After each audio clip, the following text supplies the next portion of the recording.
오늘은 우리가 마가복음 5번째 시간으로 권위 있는 새 교훈이라는 제목으로 같이 말씀을 나누도록 하겠습니다. 우리가 어떤 말을 들을 때면 누가 그 말을 하느냐에 따라서 같은 말을 한다고 할지라도 그 말의 무게감이 다르게 느껴집니다.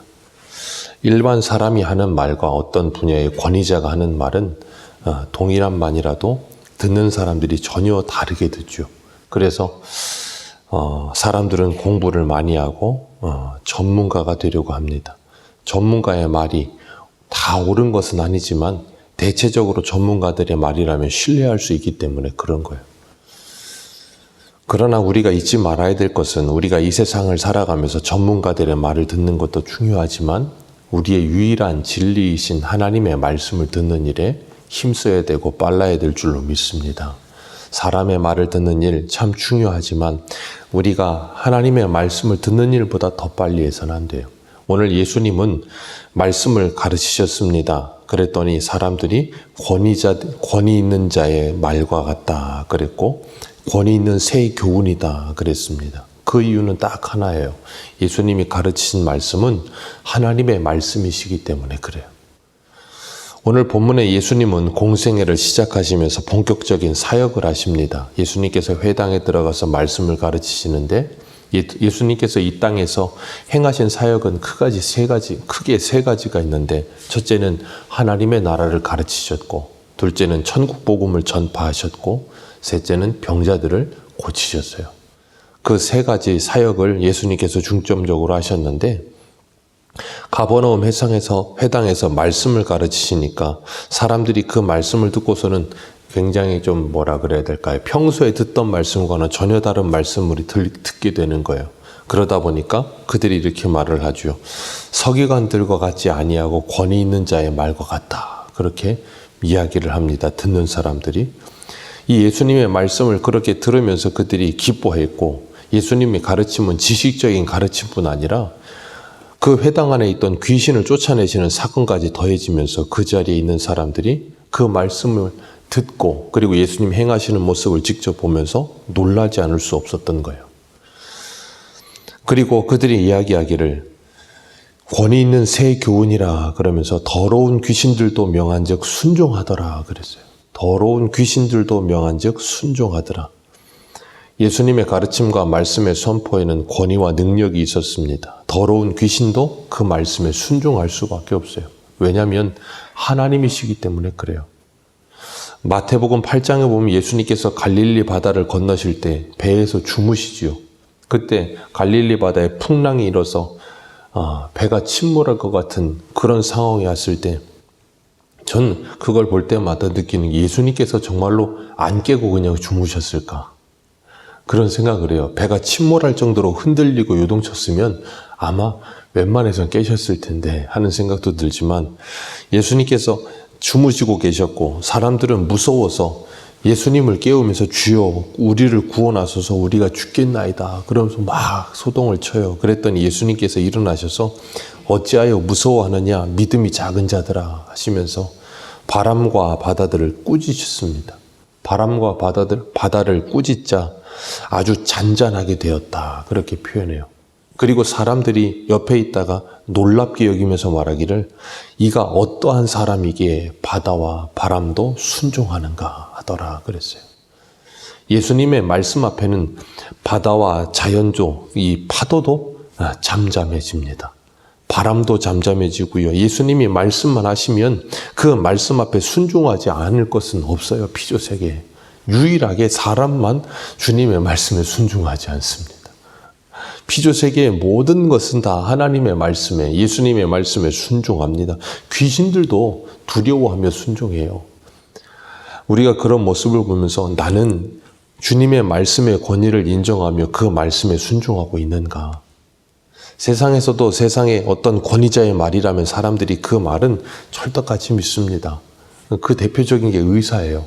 의사가 말하면 거의 진리입니다. 그래서 의사의 말은 사람들이 다 잘 지키려고 하죠. 의선생님이 이거 먹지 말라 그랬는데 그러면서 안 먹어요. 성경에서 먹지 말라는 건 전혀 기억은 못 하는데 의선생님이 먹지 말라는 건 꼭 기억합니다. 참 의사 선생님의 말은 권위가 있는데 하나님의 말씀은 그렇게 권위가 있는가 하는 생각을 해보면서 씁쓸한 마음도 있습니다. 우리가 이 설교 선포되는 말씀도 하나님의 말씀으로 듣는 이유는 그 선포하는 사람의 권위가 아니라 이 말씀의 권위 자체가 있기 때문에 우리가 그 말씀을 듣는 거예요. 주님의 말씀에 철저히 순종함으로 우리가 우리의 순종함을 통하여 하나님의 말씀의 권위가 드러나야 될 줄로 믿습니다. 사도 바울은 하나님의 나라는 말에 있지 않고 능력에 있다 그랬어요. 우리가 하나님의 말씀을 그냥 입으로 말하는 것뿐 아니라 그 말씀에 철저히 순종하는 삶을 살아가게 될 때 그 하나님의 나라의 권위가 세상 사람들에게 보여지게 되는 겁니다. 예수님께서 회당에서 말씀을 가르치시는데 오늘 본문에 보면 23절에 더러운 귀신 들린 사람이 있어 소리질러 이르되 그랬어요. 이 귀신은 항상 귀신 앞에는 더러운이라는 표현이 항상 붙습니다. 이 귀신은 항상 더러운 일을 하기 때문에 그래요. 악한 영에 사로잡힌 사람을 보면 그 사람의 마음의 생각과 그리고 마음과 생각이 굉장히 더러워요. 그러다 보니까 그 사람의 삶도 무질서하고 굉장히 더럽죠. 그건 사단의 역사이기 때문에 그런 거예요. 오늘날의 세상을 보십시오. 공중 권세 잡은 사단이 역사하고 있기 때문에 이 세상이 어때요? 네, 굉장히 찬란해 보이고 멋있어 보이지만 마치 아브라함의 조카 롯이 소돔과 고모라를 볼 때 여호와의 동산 같아 보였다 그랬지만 실상은 어때요? 너무나도 더럽죠. 오늘날 이 세상이 그런 거예요. 왜 그렇다고요? 공중 권세 잡은 자들이 그 위에 역사하고 있기 때문에 그런 거예요. 그래서 사람들의 그 모든 생활을 보면 정말 난잡하고 너무나도 더러운 모습들이 그냥 여실히 드러나는 거예요. 오늘 본문의 귀신은 예수님을 보자마자 소리를 지릅니다. 즉각적인 반응이 일어나요. 소리를 지르면서 뭐라 그래요? 나사렛 예수여 우리가 당신과 무슨 상관이니까. 귀신의 특징입니다. 예수님과 상관이 없어요. 하나님과 상관이 없습니다. 그리고 귀신 들린 사람들의 특징도 그래요. 하나님과 상관이 없고 하나님의 말씀에 무관심합니다. 오직 하나님의 백성만 하나님과 상관이 있어요. 그리고 그 하나님의 말씀에 반응하며 하나님과 함께 살아갑니다. 귀신은 예수님을 보자마자 즉각적으로 소리를 지르고 나사렛 예수여라고 말을 하면서 우리를 멸하러 왔나이까 하면서 나는 당신이 누구인 줄 아노니 하나님의 거룩한 자니이다 라고 이야기하고 있어요. 귀신은 예수님을 잘 압니다. 그래서 야고보 사도도 야고보 2장 19절에 이렇게 말하죠. 내가 하나님은 한 분인 줄 믿느냐? 잘 아는도다. 귀신들도 믿고 떠느니라. 그런 지식은 귀신도 있다는 거예요. 귀신은 하나님, 예수님, 성령님을 잘 알아요. 그러나 그 예수님을 믿지는 않는다는 거예요. 야고보 사도도 그 이야기를 하면서 뭐 하는 거예요? 행함이 없는 믿음이 너를 구원하겠느냐? 그렇게 말을 하잖아요. 지식적으로는 귀신도 우리보다 더 하나님을 잘 알 수도 있습니다. 그러면서 귀신이 뭐라 그럽니까? 우리를 멸하러 왔나이까? 예수님이 왜 오셨는지도 잘 알아요. 예수님이 이 땅에 오신 이유가 뭐예요? 요한일서 3장 8절에 이렇게 말하죠. 죄를 짓는 자는 마귀에 속하나니 마귀는 처음부터 범죄함이라. 하나님의 아들이 나타난 것은 마귀의 일을 멸하려 하심이라. 아멘. 예수님이 이 땅에 오신 이유 마귀의 일을 멸하러 오셨습니다. 예수님께서 마귀가 이렇게 막 소리 지르면서 예수님에 대해서 이야기하니까 25절에 뭐라 그래요? 꾸짖어 이르시되 잠잠하고 조용하라는 거예요. 잠잠하고 그 사람에게서 나오라. 그 한마디의 귀신은 뭐예요? 그 사람에게서 쫓겨나갑니다. 더 이상 그 사람을 사로잡을 수 없는 거예요. 주님의 말씀의 권위 앞에 뭐예요? 귀신은 쫓겨나가는 겁니다. 우리가 주일 오전에도 로마서 3장 9절을 보면서 유대인이나 헬레인이나 다 죄 아래에 있다고 우리가 이미 선언하였다 그랬어요. 그 죄 아래에 있다는 게 뭐예요? 귀신에 들려 있다는 거예요. 귀신에게 사로잡혀 있다는 거예요. 그게 죄의 지배 아래에 있는 거예요.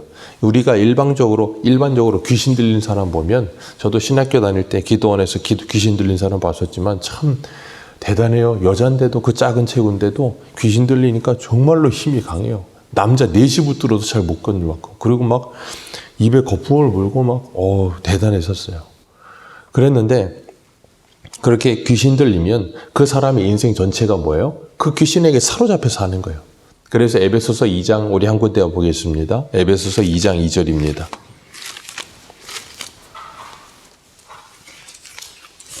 에베소서 2장 2절.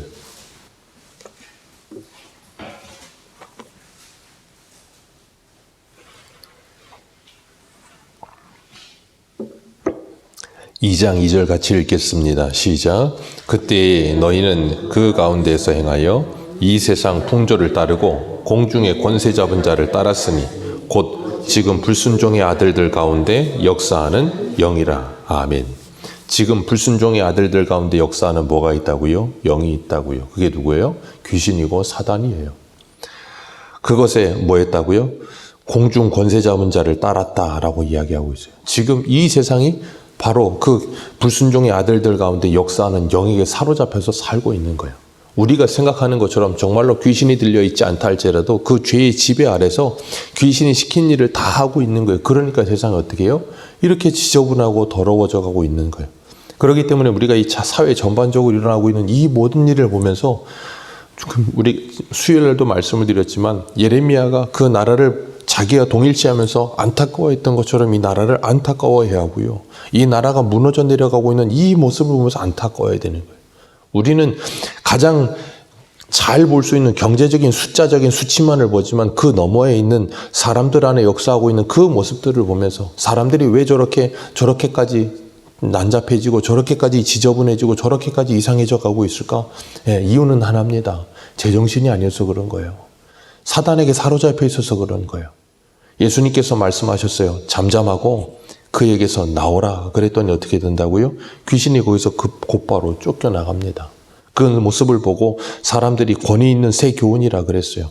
그리고 그 소문이 사방으로 퍼졌다 그랬습니다. 예수님의 권위는 예수님의 권위 있는 가르침은 여기에서 끝이 아닙니다. 예수님께서는 우리들에게도 그 권위를 주셨어요. 우리가 마태복음 28장 한 장만 바로 앞으로 가셔서 마태복음 28장 18절을 봅니다.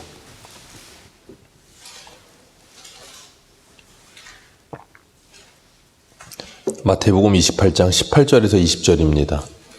같이 읽겠습니다. 시작. 예수께서 나와 말씀하여 이르시되 하늘과 땅의 모든 권세를 내게 주셨으니 그러므로 너희는 가서 모든 민족을 제자로 삼아 아버지와 아들과 성령의 이름으로 세례를 베풀고 내가 너희에게 분부한 모든 것을 가르쳐 지키게 하라.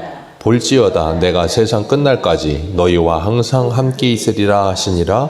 아멘. 사단이 사람에게서 쫓겨나가듯이 우리가 이 예수님의 권위를 가지고 이 땅에서 뭐 해야 돼요? 예수님이 하셨던 사역을 위임받아서 해야 된다는 거예요. 그래서 가르쳐 지켜 행하게 하라. 그게 우리가 해야 될 일인 거예요. 교회가 해야 될 일인 겁니다.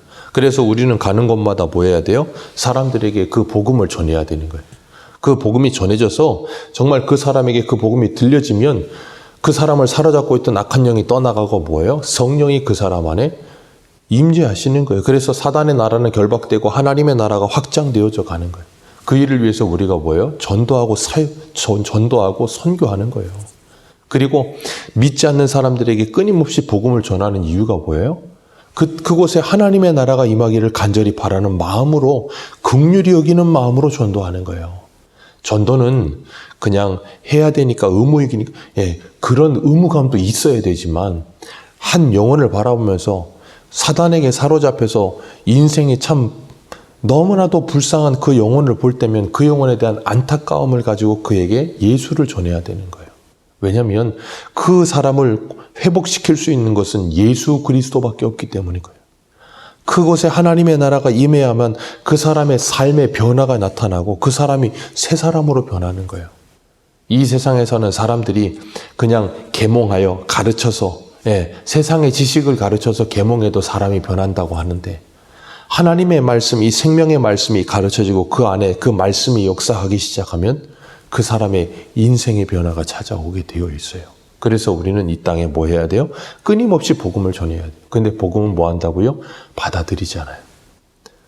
거의 알러지 반응을 일으키듯이 싫어합니다. 그래서 평소에 조용하던 사람도요, 하나님의 말씀을 전하고 예수 그리스도를 전하면 갑자기 흥분하고 싫어하고 막 대적합니다. 이유는 하나예요. 그 사람 안에 악한 영이 역사하고 있기 때문에 그런 거예요. 그래서 그 사람을 위해 뭐 해야 돼요? 기도해야 되는 거예요. 그리고 긍휼히 여기는 마음으로 복음을 전해야 되는 거예요. 사도 바울은 에베소서 6장 12절에 이렇게 말했어요. 우리의 싸움은 혈과 육을 상대하는 것이 아니요 통치자들과 권세자들, 이 어두움의 세상 주관자들과 하늘에 있는 악한 영들을 상대함이라. 그게 바로 우리의 영적 싸움이에요. 그래서 우리는 영적으로 무장하고요. 무시로 성령 안에서 깨어 기도해야 돼요. 오늘 하루도 이 하루를 시작하면서 주님이 우리에게 맡겨주신 사명, 가르쳐 지켜 행하게 하라. 그 사명 감당하기 위해서 우리가 기도로 무장해야 될 줄로 믿습니다. 말씀으로 무장해야 될 줄로 믿습니다. 왜냐하면 공중 권세자분 악한 영들이 사로잡고 있기 때문에 그 말씀을 싫어해요. 우리가 전하는 것을 극도로 싫어하고요. 우리가 이 하나님의 나라를 계속해서 그들에게 선포하면 그들은 경기를 일으키게 되어 있어요. 그러나 결국에는 하나님의 말씀이 이깁니다. 우리가 그들을 포기하지 않고 끊임없이 말씀을 전하면 하나님께서는 그곳에 하나님의 나라를 세워주실 줄 믿습니다. 우리 가정과 우리 일터와 우리 주변에 있는 모든 곳에 하나님의 나라를 세워가는 저와 여러분들 되시기를 축복합니다. 기도하겠습니다.